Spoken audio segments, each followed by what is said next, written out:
Hi, everybody, and welcome back. Oh my word, these archetype podcasts are going from bad to worse and from mildly irritating to hilariously funny, but not in a good way at all. We are now laughing at Megan and not with Megan. Where is this woman's head? In what alternate universe is she living? So let's delve into Megan's latest podcast and her madness and delusions. And like before, let's take it from the top. As always, she started with a monologue of her friend who came to visit and how they spent the day in the pool. And then after the monologue, it transpires that the friend was supposedly Sophie Trudeau. Right off the bat, I knew this was going to be a shitfest of note.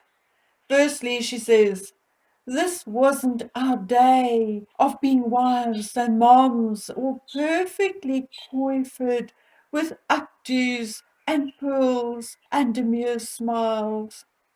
Insane. Insane. What is she talking about? How does she see herself? What century is she stuck in?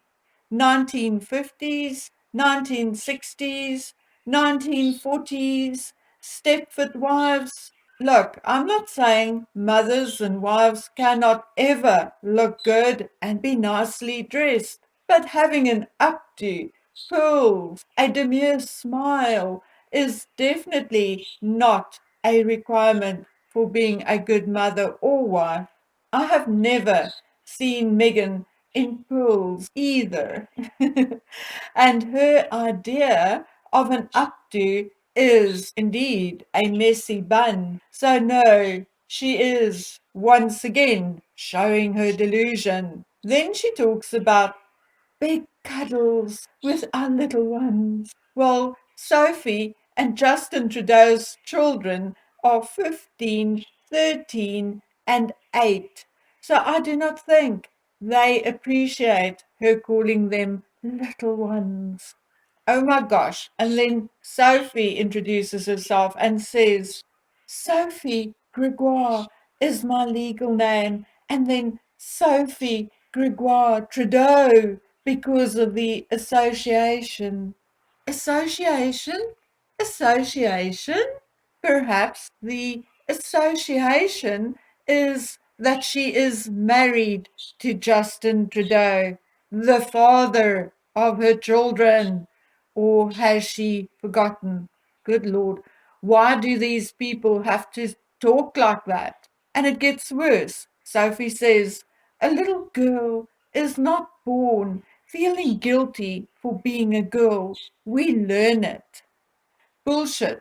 Maybe Canadian or Californian women are generally different, although I personally know a few Canadian, American, British, Portuguese, Greek women, and obviously a number of South African women from different backgrounds. And I'm nearly 60, and not once have I come across a single one who feels guilty for being a girl or a woman. Not once.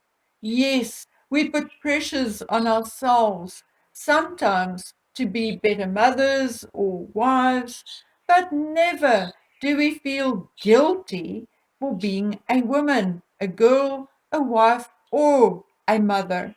Usually, we accept the way we were born. And then Megan reads the poem by Dr. Shafali and it is the last line which makes me wonder. And it goes, and when she drops the role of savior, knowing she can only save herself.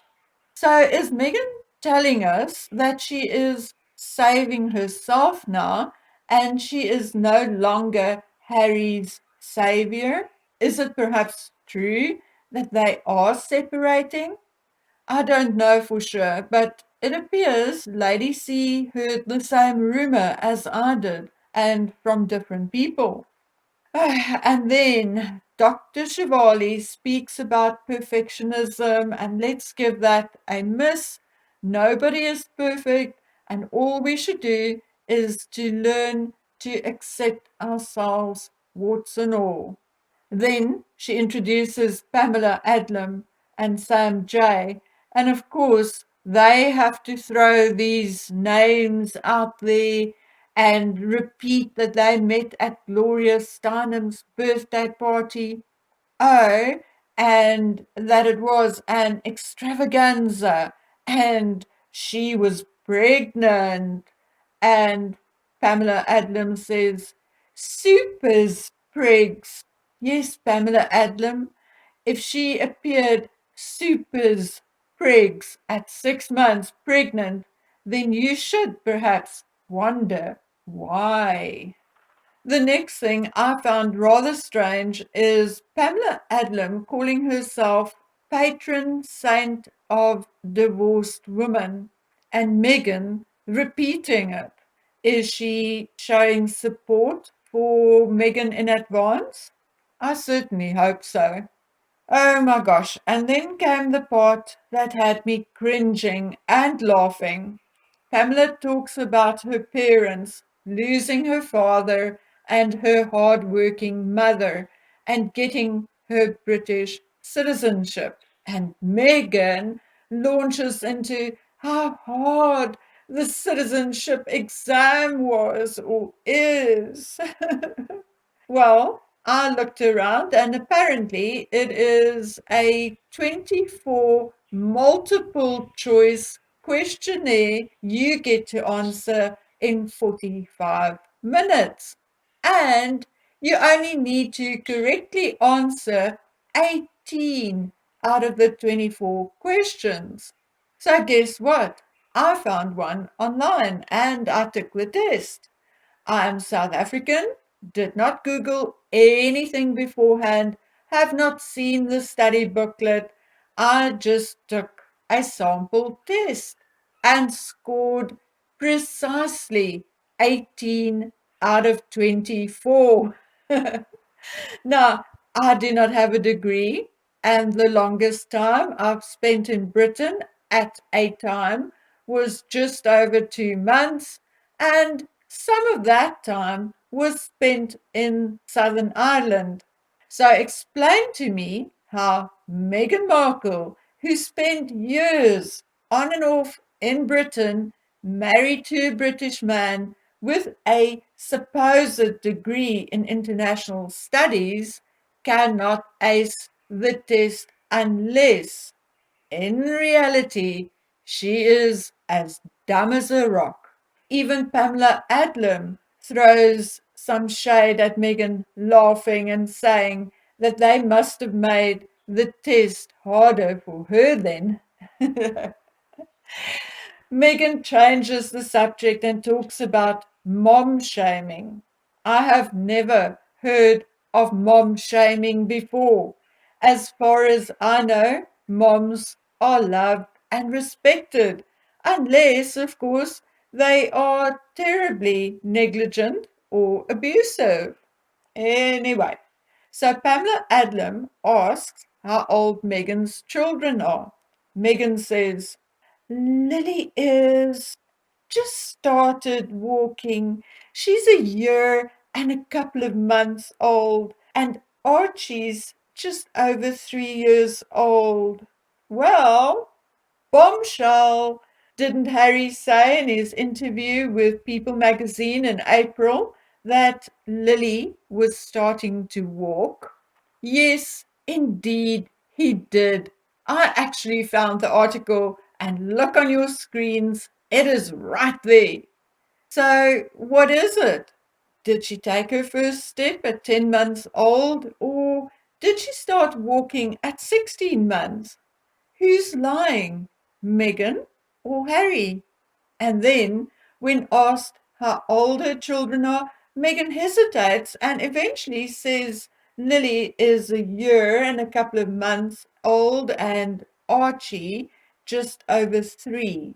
Well, actually, Lily is 1 year and 4 months, and in 2 days' time will be supposedly 1 year and 5 months, or then 17 months. And Archie, he is 3.5, or then 3 years and 6 months, and not just over 3. How can she not know how old her own children are, especially at that young age? Is it because Archie's real birth date is not the 6th of May and Lily's is not the 4th of June? I'm just asking. And then the Stepford wife, Rachel in Zane, tells how hectic her mornings are and how she makes breakfast and feeds the dogs. Yeah, right. I guess her nanny and housekeeper sits down with her or their morning tea and biscuits and watches Megan do it all. Come on, try another lie. This one is not working. Anyway, and then the surprise call from Doria. Gag, gag, gobbledygook. Firstly, I listened to a clip of it, and it did not sound like Doria at all. But let's assume it was. Can you guys imagine Doria asking Megan, "You have on a smiley face?" Really? Really? How old is Megan? I thought she was 41. I can't imagine my mother saying, "You have a smiley face on?" No, my mom would ask me, "How are you today? How are you feeling?" Blah, blah, blah.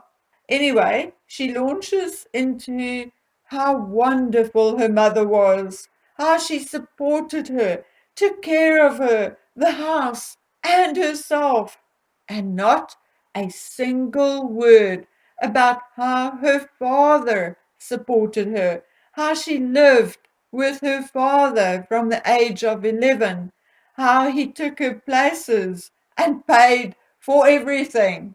As I read through the transcript, Megan actually mentions the 1950s. So it does appear that I am right and that she is still stuck in that era with her ideas on motherhood and being a wife. And then she lapses into her old paternal leave narrative, and thank goodness Sophie corrects it and turns it into parental leave. However, I still think it is rich coming from Megan when Harry took almost 6 months off after Lily was supposedly born. Her conversation with Sam J is pretty light-hearted, and then she goes back to Pamela Adlon, talking about women supporting one another, sharing and giving advice. And it is obvious that Megan learned a new word, zeitgeist, except that she does not use it 100% correctly. My grade 12 German dictionary explains it as a mood of a particular period of history, as in the story captured the zeitgeist of the late 1960s. So it's more like the spirit of an era. Zeit meaning time and Geist meaning spirit. So is Megan thinking that she is making history with her podcast? It appears to be the case. I also found it a little strange that Megan asks Pamela Adlon to give advice to someone who's making the choice to get divorced.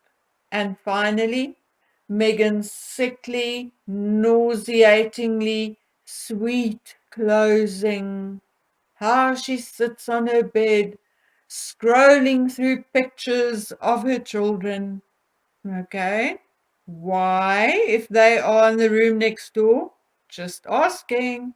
She ends by saying, there is no right way to be a good wife or mother, but just to focus on one thing, and that is to be a good person.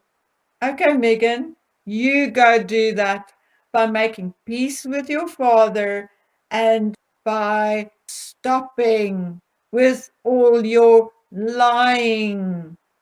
Now, how is that for good advice? And with that, I'm also done.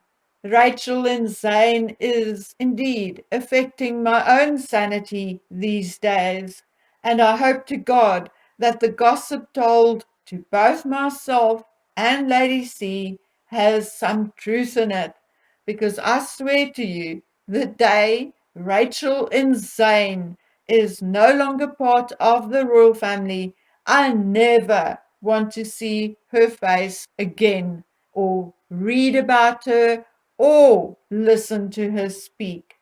May God save us all. And with that, my dear friend, I'm off to go do other things. And I do hope that you will all take good care of yourselves until we meet on the next one. Bye.